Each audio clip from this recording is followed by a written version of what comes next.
Баршаңызға қайырлы күн, менің каналыма қош келдіңіздер. Бүгін сіздерге өте дәмді борщтың рецептімен бөлісетін боламын.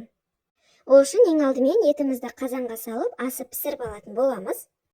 Бетіне шыққан көбіктердің бәрін жақсылап тазартып алғаннан кейін, бетін жауып, ет толығымен піскенше 1,5-2 сағаттай қайнататын боламыз.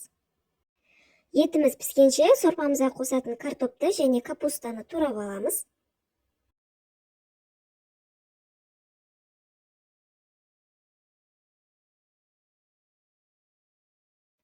Біздің етіміз пісті, ет өте жұмсақ болған. Еттерді сүзіп алып, енді сорпамызға картоп пен капустаны салып, астын баяу отқа қойып пісіретін боламыз.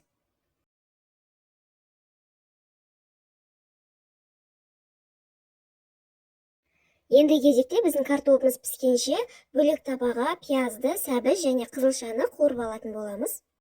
Сәбізді салғаннан кейін бетін жауып баяу отқа қоямыз. Сәбіз қуырылғанша қызылшаны осылай майдалап турасаңыздар болады, немесе теркадан өткізсеңіздер де болады. Сәбізіміз осылай кішкене қуырылғаннан кейін үстіне қызылшамызды салып қуырамыз.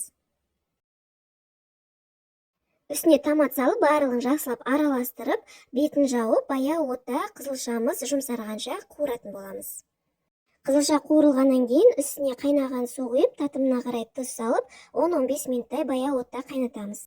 Картоп пен капустамыз да пісіп дайын болды. Енді подливымызды сорпаға құйып, үстінен лавр жапырағын салып, татымына қарай тұз салып, және де сүзіп алған етімізді турап салып, 5-10 минуттай бір қайнатып аламыз.